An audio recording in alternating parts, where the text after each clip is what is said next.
तो आज हम करने वाले हैं मॉडर्न हिस्ट्री के यानी कि आधुनिक इतिहास के कुछ ऐसे क्वेश्चंस जो बार बार लगातार आपके एग्जाम के अंदर आते हैं।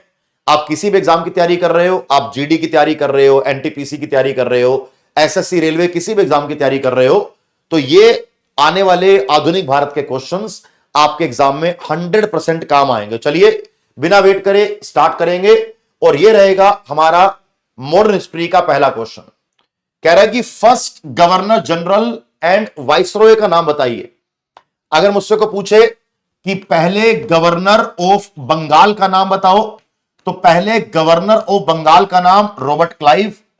First governor general of Bengal का नाम बताओ, right answer is Warren Hastings.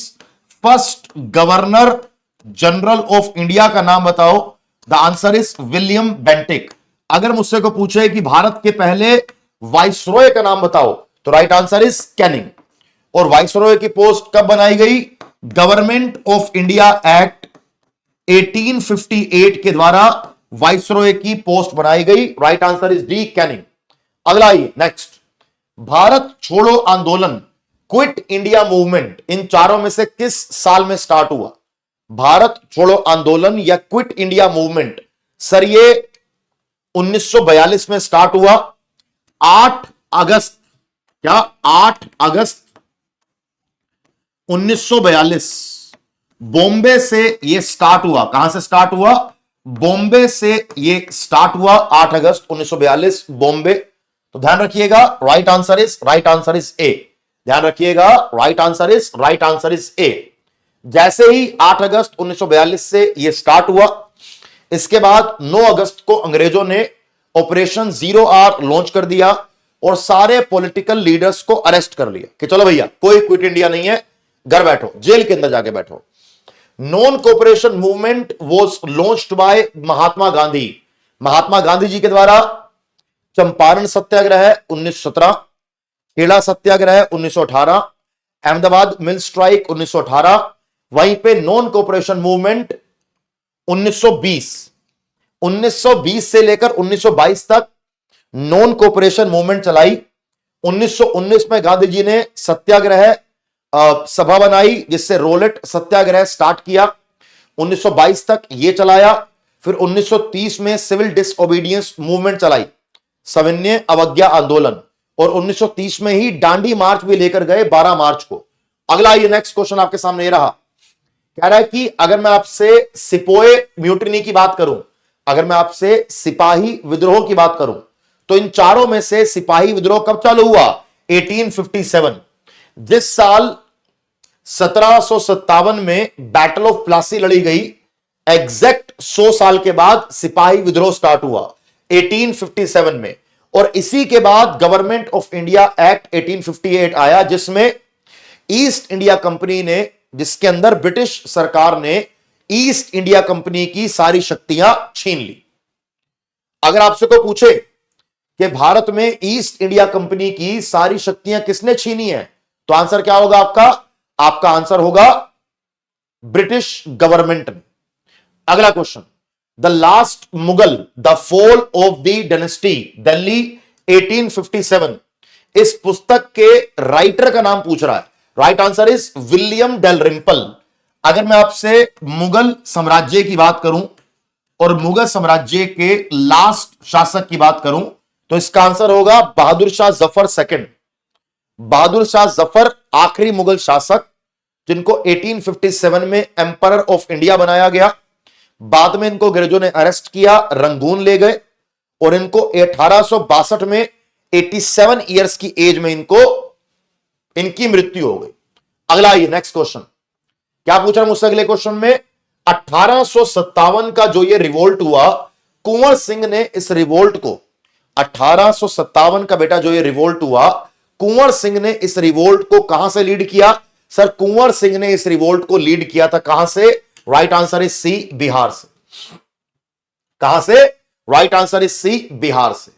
Delhi से जनरल बख्त खान, कानपुर से नाना साहिब, लखनऊ से बेगम हजरत महल, बरेली से खान बहादुर खान, बिहार से कुंवर सिंह, फैजाबाद से मौलवी अहमदुल्ला, झांसी से रानी लक्ष्मीबाई, आपके फरुखाबाद से तुसफल हसन खान, ग्वालियर से तात्या टोपे।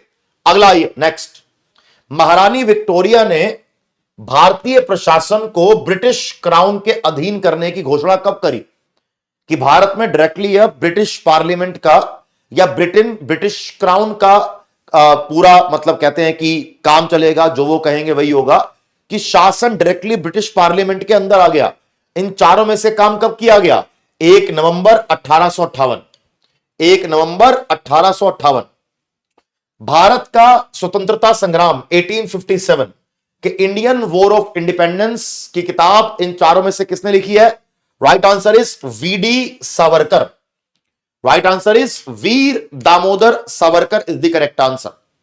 वीर दामोदर सावरकर जी और उनके भाई गणेश दामोदर सावरकर जी ने मिलकर एक सीक्रेट सोसाइटी चलाई। क्या चलाई? एक सीक्रेट सोसाइटी चलाई, जिस सीक्रेट सोसाइटी का उद्देश्य था अंग्रेजों को देश से निकाल फेंकना। आप मुझे कमेंट बॉक्स में कमेंट करके बच्चे ये बताना कि इस सीक्रेट सोसाइटी का नाम क्या था। अगला क्वेश्चन, महात्मा गांधी ने चंपारण सत्याग्रह का नेतृत्व किस राज्य में किया? महात्मा गांधी ने चंपारण सत्याग्रह का नेतृत्व इन चारों में से किस स्टेट में किया? देखो ऐसा है, 1916 के लखनऊ सेशन में गांधी जी की मुलाकात होती है राजकुमार शुक्ला से, और राजकुमार शुक्ला की अगर बात करी जाए तो वही लेकर गया गांधी जी को चंपारण। चंपारण कहां पे है? चंपारण बिहार में है। Right answer is a, Bihar is the correct answer. अगला ये नेक्स्ट क्वेश्चन, भारतीय स्वतंत्रता आंदोलन को प्रभावित करने वाली पुस्तक हिंद स्वराज इन चारों में से किसने लिखी है? Right answer is Mahatma Gandhi.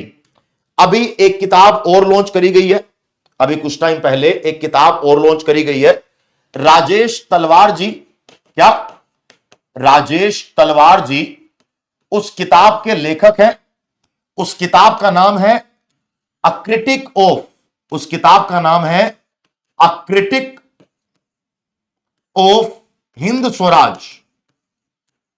Critic of Hind Swaraj, यह किताब लिखी गई है राजेश तलवार जी के द्वारा। किसके द्वारा? राजेश तलवार जी के द्वारा।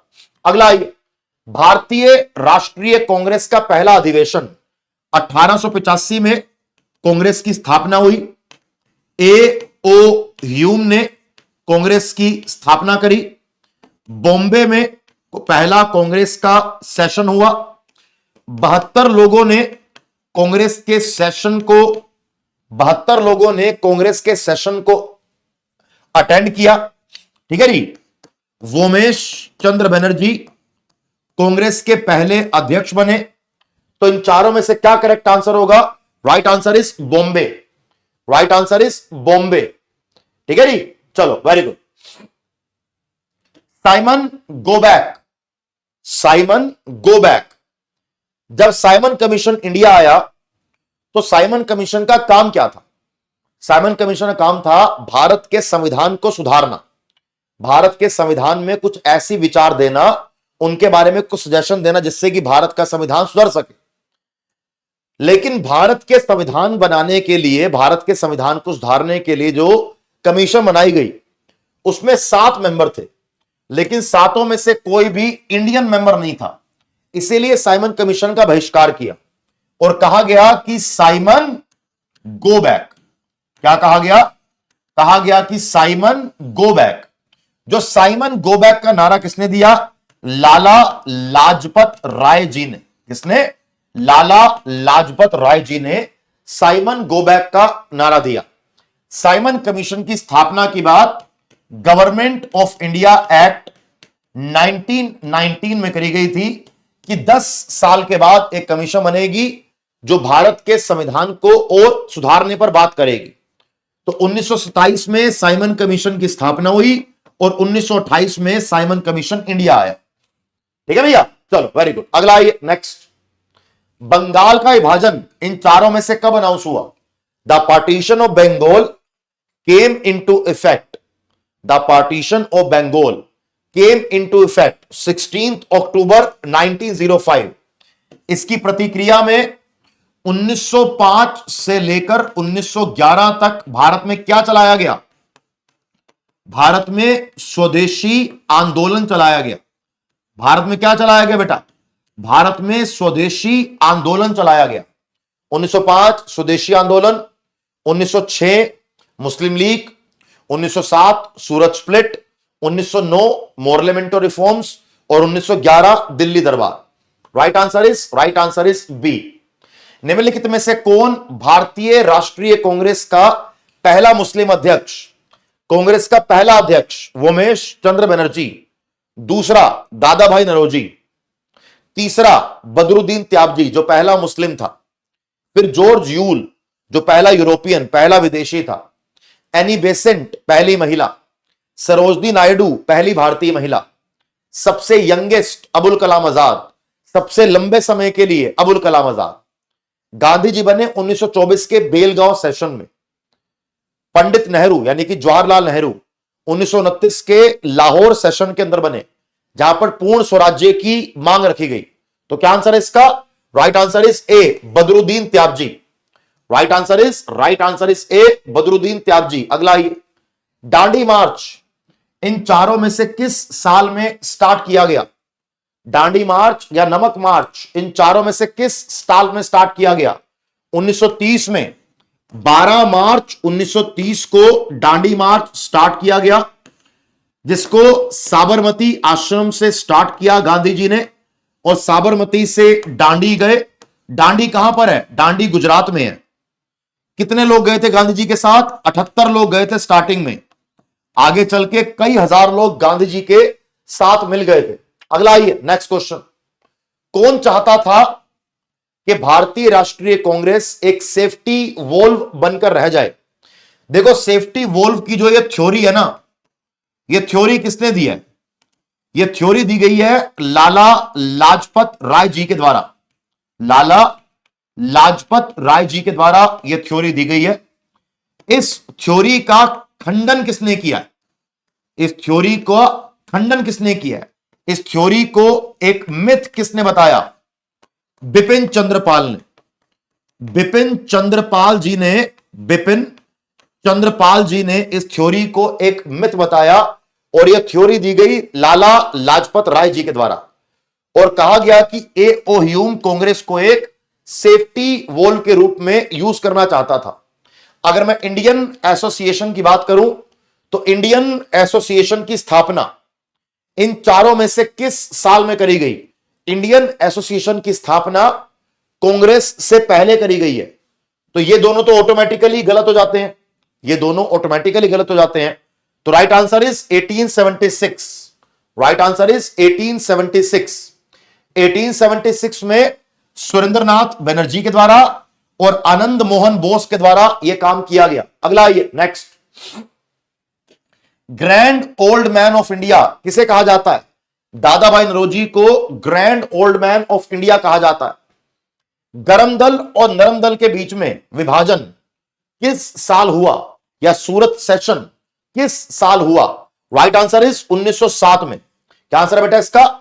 1907 में रास बिहारी घोष इसके अध्यक्ष बनाए गए, और फिर यहां पे नरम दल गरम दल आपस में डिवाइड हो गए। ऑल इंडिया मुस्लिम लीग की स्थापना 1906 में करी गई। इन चारों में से कहां करी गई? 1906 में ऑल इंडिया मुस्लिम लीग की स्थापना बेटा ढाका में करी गई थी। Right answer is D, Dhaka is the correct answer. इसी के साथ साथ यहीं पे हमारा मॉडर्न हिस्ट्री का एक छोटा सा रिवीजन वाला सेशन खत्म हो जाता है। मुझे कमेंट बॉक्स में कमेंट करके बताना कि आप इसके बाद कौन सा टॉपिक चाहते हो कि आपको मैं कवर कराऊं। जो भी आप टॉपिक कहोगे आपको मैं क्लास में कवर करवा दूंगा। Thank you so much. जय हिंद।